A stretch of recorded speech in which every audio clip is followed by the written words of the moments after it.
Part 2. 2.5 weeks ago I found a human tooth in my pocket. I don't know how it got there. I checked the mail diligently every single day since she disappeared in case she sent me a note or somebody did. The envelope was plain white, like any you'd get at a post office. It had no stamps or writing on it. I could feel the little lumps in it as soon as I picked it up, could see the outline on the stock paper. I took it upstairs to the kitchen table, cluttered as it was with missing person posters I'd been putting up myself, and opened it and watched them tumble out onto the cheap Formica. 6 teeth. Like the one that had been in my pocket. Small, even looking. I stared at them and then went to the bathroom and kneeled and threw up, thinking of mornings hungover doing the same thing. I did that until my stomach was empty. Better than the drinking days, no blood. I flushed it away and went to make a phone call. I don't know why I didn't go to the police. I really don't. Maybe I distrusted them after the way they'd handled their disappearance and the basically zero effort they'd been putting in thus far. Maybe I was afraid they'd blame me, or think I was crazy. The teeth had to be connected.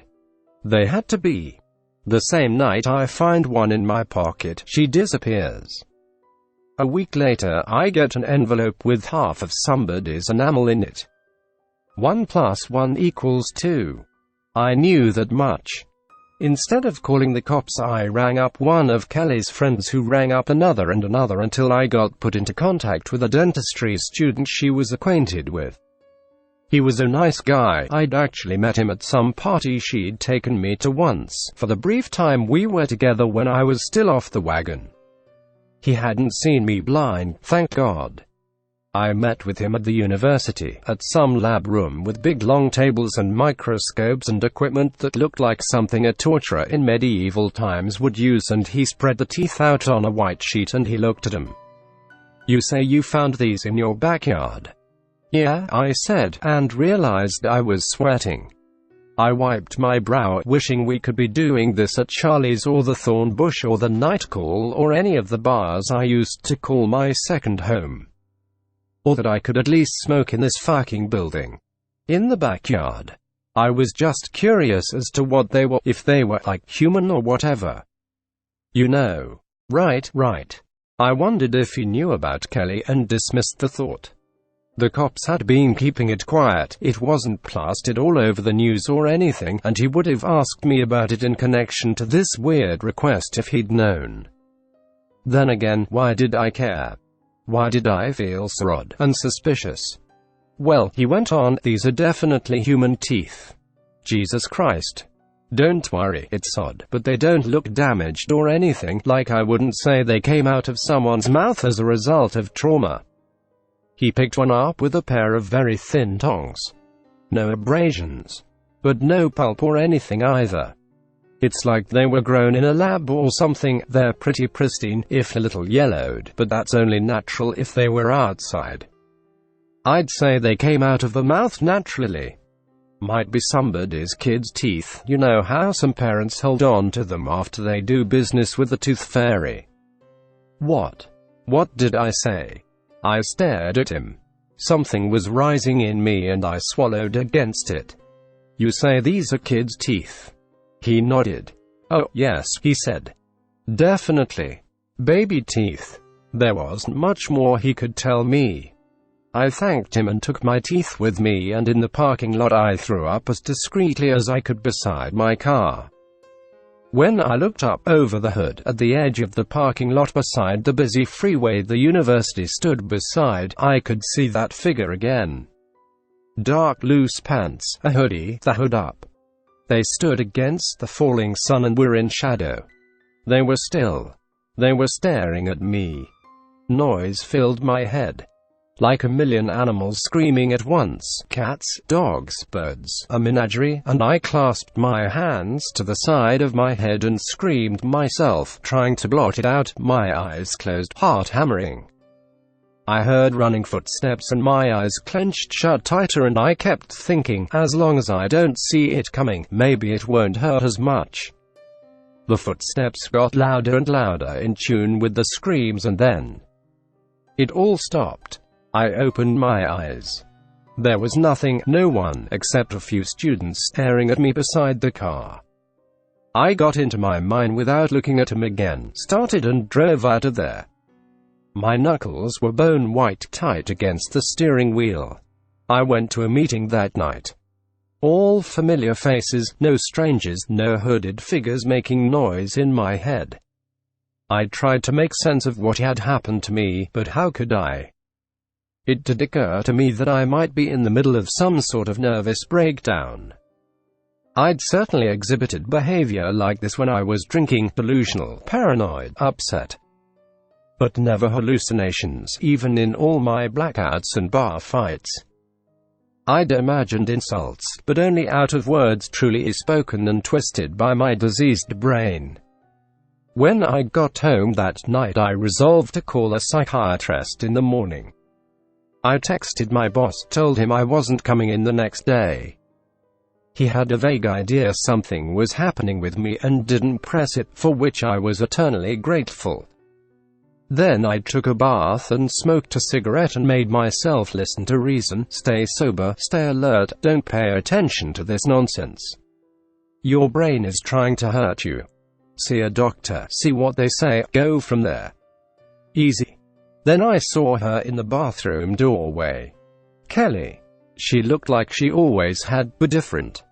She stood like she always stood, but off somehow. Not like a funhouse mirror. Like a cardboard cutout. She was inert and smiling and unnaturally still. Her hands were clasped in front of her and she was otherworldly in the half-dark from the bathroom light and the living room's blackness. She was grinning but her eyes weren't. She was wearing clothes but they hung on her like on a mannequin. Her skin was olive dark, in reality she'd been so pale. I dropped my cigarette in the tub and it sizzled and floated away. I stared, open-mouthed. From somewhere in my throat I heard a soft strangled cry and I splashed, drawing away from this thing wearing my woman's skin. It opened its mouth. Like an animatronic, slow as though operated by hinges. Teeth spilled out and clattered on the tiled bathroom floor. Baby teeth. I screamed and I closed my eyes. I've never felt a fear like that in my life. It was like being shocked from a low voltage, sustained over an eternity. Everything in me seized up and then froze and all I could do was scream. When my eyes opened again she was gone and so were the teeth. I splashed out of the tub and ran to my room, our room, and put something on myself and went out to go sit on the stairs. Anything to get out of there. I sat out there for a long time, breathing, trying not to throw up, waiting for my hands to stop shaking and my mind to clear. When I finally got the nerve to go back inside, to go back to that bathroom, the water was drained from the tub and there was a carving on the door, near where that thing that looked like Kelly had been. It was black, like it was scorched into the wood, but smooth to the touch. A depiction of a rudimentary set of scales, like a symbol, and under it one word, or a string of letters. TECHMICTIXNEQUI. They were both immaculate, like the door had always been that way, and I'd never seen either before in my life. A smell hung in the air, too, something I couldn't put my finger on, some sort of car smell or outdoor smell, pungent but not entirely unpleasant. I ran my fingers along the symbol and the letters on my bathroom door again, then took a photo of them with my phone, partly as a record, partly to check another source to see if they were indeed real. Because it was at this point that I had come to realize that I must really be losing my mind, right? That I must be going insane. My brain must have finally pickled from 10 years of hardcore drinking and drugs and this was the end of it all. For all I knew, maybe I'd killed Kelly, maybe she was riding shotgun in my truck, slowly rotting all this time while I ran around the city enacting some grand drama to mentally distance myself from her murder. But this felt real. It felt real and true, and my fear felt real and true. The scorched carving on my door felt real, which in a way was even more terrifying. A shrink couldn't save me from whatever this was. This has gone on a little long, maybe. But I want you to understand. There has to be some kind of record of this, because if I kill myself or why die, or God knows, someone has to know I didn't do anything, that this happened to me. You can understand why I haven't gone to the police. They'd put me in a bug house, write me off as some crazy drunk. Or worse, blame me for her disappearing. A partner with a few drunk and disorderly arrests, a few DUIs, a history of alcoholism, perfect suspect in a disappearance, right? I've cancelled the shrink appointment. Today, this afternoon, I'm going to go see a friend of mine, a teacher. I'll write an update once I do.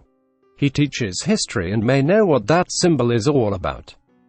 Or what the fuck Nahuatl is. See, I googled those letters. That word. Techmictiznequi. Techmictiznequi. It's some language, Nahuatl. Ancient Mexican, Aztec, something like that. I can't make sense of it.